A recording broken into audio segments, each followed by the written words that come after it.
As kids, everyone believed families were safe havens. But growing up, I realized that might not be the case for everyone, especially not for me. Our small suburban house was always filled with laughter and chatter, but not always the good kind. Our living room was a cozy space with mismatched cushions, a worn-out rug, and walls covered with photos. Mostly of Clara. Clara with a trophy, Clara on her first day of school, Clara in her dance costume. There were some of me, of course, mostly hidden behind the vase, or partly obscured by another brighter, shinier photo of Clara. One afternoon, as I was rearranging the living room, Mrs. Henderson, our next-door neighbor and my mother's longtime friend, came over. A warm aroma of freshly baked cookies filled the air, her standard visiting treat. "Margaret," she greeted, enveloping my mother in a hug. "How are the girls?" Before my mother could reply, I stepped forward, offering a tray of lemonade. "Hello, Mrs. Henderson?" She looked up, a little surprised, as if noticing me for the first time. "Oh, Evelyn, my, you've grown!" "Just a little," I responded, attempting a smile. My mother chimed in. "Wait till you see Clara. She's become quite the young lady." On cue, Clara danced into the room, her blonde hair bouncing with every step. "Auntie Jen!" She wrapped Mrs. Henderson in a tight hug. Mrs. Henderson chuckled, holding Clara at arm's length. "Look at you! Margaret wasn't kidding. You're blossoming so beautifully." Clara beamed, twirling for effect. The conversation flowed easily after that, Clara narrating her recent school achievements and dance recitals. At some point, I tried to join the conversation, mentioning a recent school project. My mother brushed it off. "That's nice, dear," and immediately redirected the topic back to Clara's accomplishments. I could feel a familiar sinking feeling in my chest. The need to be seen, to be recognized. As the afternoon sun streamed into the room, casting shadows, I overheard my mother's soft voice. Evelyn was just a test case for Clara. Mrs. Henderson frowned. "Margaret, that's a harsh thing to say. They're both your daughters." Clara looked between the two adults, confusion clouding her bright eyes. "I just mean," my mother tried to explain, "that with Clara, everything was easier. She was planned." I felt a lump forming in my throat, the weight of being the unplanned child pressing down on me. Mrs. Henderson, sensing the tension, tried to lighten the mood. "Both your girls are special, Margaret. Don't forget that." Clara piped up, her innocence shining through. "Mommy, does this mean you love me more than Evie?" My mother hesitated, then replied with a gentle squeeze on Clara's hand. "Both of you are loved. Just differently." Hearing those words, I retreated to my room. The sting of their implications burrowed deep, forming scars that would last a lifetime. Juggling between university lectures and 2 part-time jobs was not how most people envisioned their college experience. For me, every morning began at dawn, serving customers at the local cafe, filling them up with their morning dose of caffeine. Afternoons were all about classes and group projects, and by evening, I was surrounded by a sea of books at the local bookstore where I worked the second shift. I'd often come home late, exhausted, only to find Clara lounging in the living room, engrossed in one of her new hobbies, her art supplies strewn everywhere. Our family dynamics had always been clear. Clara was the star, and I was the backdrop. One evening, as we all gathered around the dinner table, a rare occurrence with our conflicting schedules, I mustered the courage to discuss a decision I had been contemplating for weeks. "Mom, Dad, I've been thinking about renting a place closer to the university," I began hesitantly, eyes darting between my parents and Clara. My statement was met with stunned silence. Then Dad's chuckle broke the quiet. "Renting? On a barista's and a bookstore clerk's wage?" Clara snickered. "Planning on living in a cardboard box, are we?" Ignoring her jibe, I turned to Mom, hoping for some support. "I've saved up, and with careful budgeting, I think I can manage." Mom put down her fork, her expression skeptical. "Evie, you're barely managing to pay us for staying here. Do you think landlords will be as forgiving as we are?" "It's not about what's easy," I responded, my voice quivering slightly. "It's about learning to stand on my own feet." Clara leaned in, smirking. Big words for someone who's been leaning on us all her life. Fed up, I retorted, "Maybe it's time you learned a thing or two about hard work and responsibility, Clara." She rolled her eyes, clearly uninterested in my lecture, while Mom interjected, "Girls, enough. Evie, we just don't want to see you struggle unnecessarily." "I appreciate that, Mom," I replied softly, "but sometimes struggle is necessary for growth." The days that followed were filled with whispered conversations behind closed doors and Clara's occasional jabs. Yet, my resolve remained unwavering. A week later, with bags packed, I moved into a modest, slightly worn-out studio apartment near my university. The independence was both daunting and exhilarating. While the family home, with its comfort and familiarity, was just a few blocks away, the emotional distance felt like miles. It was clear that my decision had not only changed my living situation, but also redefined my relationship with my family. The distant city lights shimmered through the curtains of my apartment, their soft glow contrasting the dark room. Engrossed in a particularly demanding case file, I was carefully making notes when my phone's unexpected ringing snapped me out of my concentration. I saw Clara's name on the screen and felt a pang of unease. Our last interaction had been months ago, and it hadn't been pleasant. Taking a deep breath, I swiped to answer. "Clara?" There was a pause, so unusual for my normally outspoken sister. Then, with an icy detachment, she said, "Dad's gone." For a moment, the words didn't register. "What do you mean, gone?" I stammered. She exhaled loudly. "Heart attack. It was unexpected. The doctors did everything, but—" I could feel a weight pressing on my chest. "I can't believe it. How's Mom?" Clara's tone, cold and almost businesslike, gave away no emotion. Distraught, as you can imagine. She's not speaking, not eating, just sitting there in the living room, staring at his favorite chair. I tried to visualize the scene, our childhood home filled with sorrow. The house which had seen so many memories, so many highs and lows, and now this. "And what about you?" I asked, trying to gauge her emotions. "How are you handling it?" There was a brief moment of vulnerability in her voice. "I'm coping, but this isn't about me." Before I could ask her what she meant, Clara launched into her main agenda. "Listen, I've got commitments, a busy work schedule, and my social life. I can't be there all the time. You need to come home and take care of things. And more importantly, Mom." The audacity of her demand infuriated me.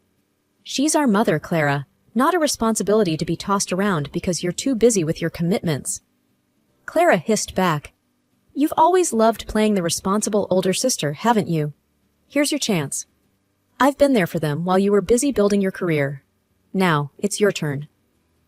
Every fiber of my being wanted to lash out at her selfishness, but I paused. Now was not the time for sibling rivalry. "All right," I replied, trying to keep my voice steady. "I'll come home, but not because you ordered me to. Mom needs support, and I'll be there for her." She responded with a sarcastic cheerfulness. "Perfect. Glad you're seeing sense. Come quickly, won't you?" The line went dead, and I sat there, reeling. The loss of my father and the task ahead weighed heavily on me, but I was determined to step up. For Mom's sake. Coming back home was like stepping into a different world. The once warm and lively house now felt cold and empty. Though I'd prepared myself mentally, nothing could have truly readied me for the stark change. Mom, usually the backbone of our family, looked frail and diminished. Her once sparkling eyes were now dull with grief. She barely acknowledged my arrival, lost in her own world of pain. But Clara, on the other hand, was as vocal as ever. "You finally decided to grace us with your presence," Clara remarked, her voice dripping with sarcasm as I entered the living room. Ignoring her jibe, I approached Mom, gently touching her arm. "Mom, I'm here now. We'll get through this together." She just nodded, her gaze distant. That evening, as I prepared dinner, I could hear Clara and Mom conversing in hushed tones in the adjacent room. Words like selfish, irresponsible, and career reached my ears. While I couldn't make out the entirety of the conversation, the undertones were clear. My absence during the past few years was a prime topic of discussion. At the dinner table, the atmosphere was tense. Every bite, every sip was filled with unspoken grievances. I mustered the courage to break the silence. "Mom, I know I haven't been around as much as I should have, but I'm here now, and I promise to be here for you." Mom, taking a deep breath, replied, "Evelyn, it's not about now.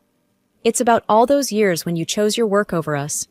I needed you then, and Clara was the one who was always by my side."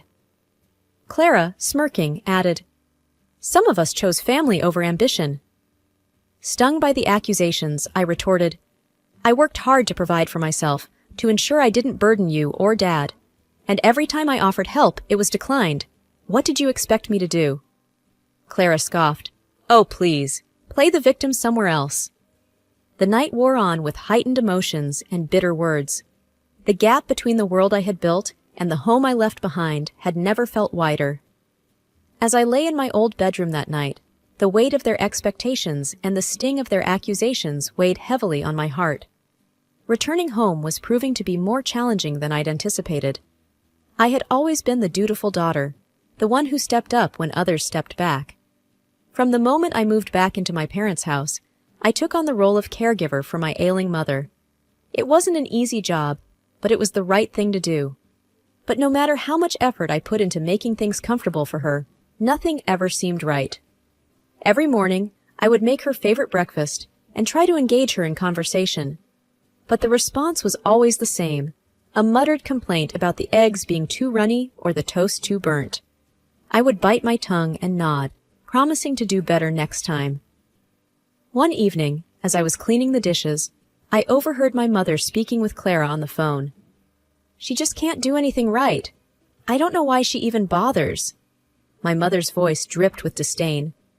Clara, instead of defending me or even staying neutral, added fuel to the fire. "I told you, she's always been this way. You should have just let me handle things." It was heart-wrenching. Here I was, trying my absolute best, sacrificing my personal space, time, and mental well-being, only to be talked about like I was some kind of inconvenience. The whispers and gossiping became a regular occurrence, and every day it wore me down a little more. One particularly grueling day at work, my phone buzzed with an incoming call.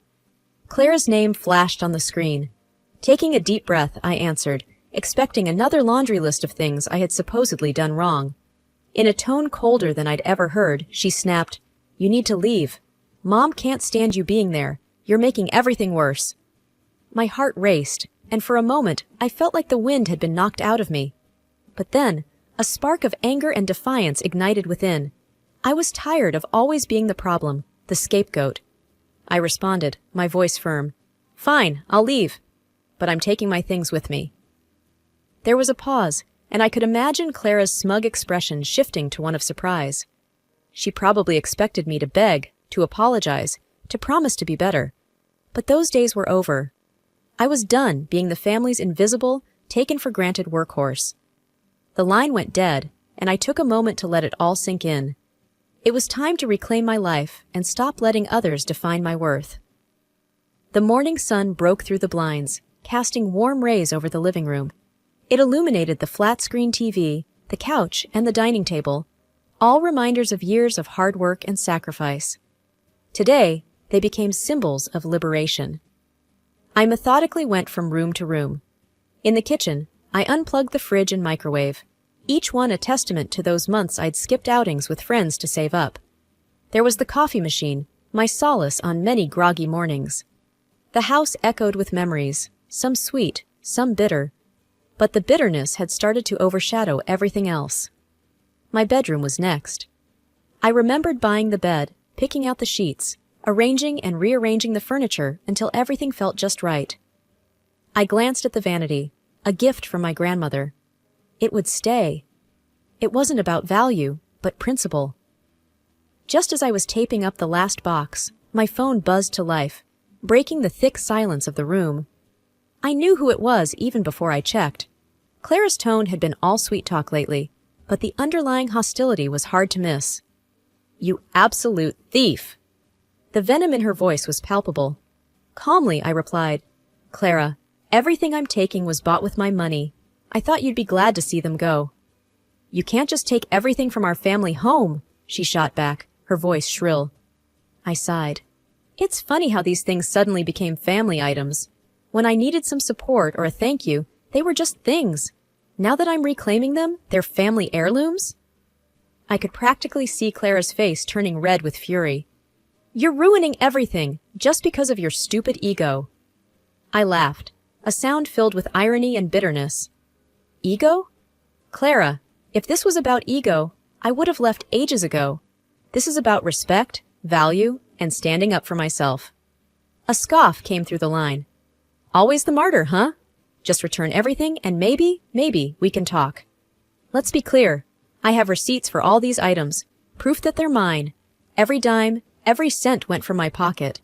Maybe you should have thought about that before you pushed me away. My voice was steady, but the rage and hurt underpinning it was undeniable. A heavy pause settled between us, thick with unsaid words and emotions. Finally, Clara hissed, "You always have to have the last word, don't you?" "It's not about having the last word," I replied, feeling the weight of years of suppressed feelings pressing down on me. "It's about finally speaking up." With that, I hung up, cutting off any further arguments. The boxes were loaded, the past was behind, and a future, uncertain yet hopeful, awaited. Months had passed since I severed ties with my family, and in that time, I blossomed. My confidence grew stronger each day, and I carved out a life for myself where I was in control and unyielding. My phone remained silent, my family's number blocked, and for the first time in years, I felt true freedom. The next time I saw my family was at my mother's funeral. Dressed in black, I stood apart, an outsider looking in, watching the play of my own family's drama. The air was thick with tension and unsaid words. Everyone seemed to be moving in slow motion, their faces a blur, their words just background noise. The reading of the will was held in the family attorney's chamber. Even though I had no interest in the inheritance, the town's gossip mill ensured I was well informed. Clara was, predictably, the sole beneficiary of everything. But what neither of us had anticipated was the mountain of debt our parents had left behind. The house, with its memories both bitter and sweet, was quickly sold. But even its sale didn't dent the colossal debt that loomed. I watched Clara's face turn from smug satisfaction to pale horror as the attorney listed out every debt, every mortgage, every unpaid bill. I caught snippets of hushed conversations between relatives. Bankruptcy? How did it come to this? Poor Clara. Their voices dripping with a mix of pity and schadenfreude. While I felt a pang for the old house, I couldn't deny the grim satisfaction that welled up in me as I saw Clara grappling with this unexpected turn of events. For years, she had reveled in the security and comfort our parents provided, while belittling my every effort to stand on my own. Now, the tables had turned, and life had handed her its own brand of poetic justice. I left the funeral and the reading of the will without a backward glance. The whispers of the town didn't matter, nor did Clara's newfound troubles. I had my life, built brick by brick on my own terms, and nothing was going to shake that foundation. 2 years had swiftly passed since I'd separated from my family. The small apartment I'd initially settled into became too confining as my professional life flourished. Every day, I would catch glimpses of luxurious homes in magazines or on my way to work, and I couldn't help but think about buying my own. With my growing earnings, the idea seemed less of a dream and more of a tangible goal. One evening, after a particularly grueling day at work, I was mindlessly scrolling through my social media when a familiar name popped up on my feed. There was Clara, surrounded by boxes and looking frazzled in front of our old family home. The caption read, "New Beginnings." A couple of mutual friends had commented words of sympathy. It didn't take much digging to figure out she had drowned herself in debt and was forced to put the house up for sale. I was midway through a call with my realtor about a lovely little house in the suburbs when my phone beeped with an incoming call. Clara's name flashed on the screen. Taking a deep breath, I answered. "Hello?" "Long time," Clara's voice came through, laden with fake cheer. "To what do I owe the pleasure?" I asked, wary. "I need your help," she began. A heavy pause. "I need money." I raised an eyebrow. "We haven't spoken in years, and the first thing you ask for is money?" "We're sisters," she exclaimed, frustration evident. That didn't seem to matter when you kicked me out, I remarked coldly. I wouldn't be asking if I had another option, she snapped. The house needs to be sold, and no one's buying. I'm drowning here. A silence stretched between us. My thoughts raced. I'm not giving you money, I finally said, voice unwavering. But I'll offer you a deal. Clara exhaled audibly, waiting. I'll buy the house, but not at market price, at the minimum you owe. Take it or leave it. Her response was a soft, defeated, fine. The following weeks were a blur of paperwork, bank visits, and meetings. The day I received the keys to my childhood home was bittersweet. There was no triumphant return or a celebration, just a silent acknowledgement of all that had transpired. The house, once a symbol of fractured relationships and painful memories, now stood as a testament to my resilience and determination. As I set about making it my own, memories of the past were replaced by plans for the future. There were no more calls or messages from Clara. Our paths had diverged, and perhaps it was for the best. In the ancestral house, now mine, I built my sanctuary. The echoes of laughter and love soon filled its hallways, drowning out the whispers of the past. Forging ahead, my way, on my terms.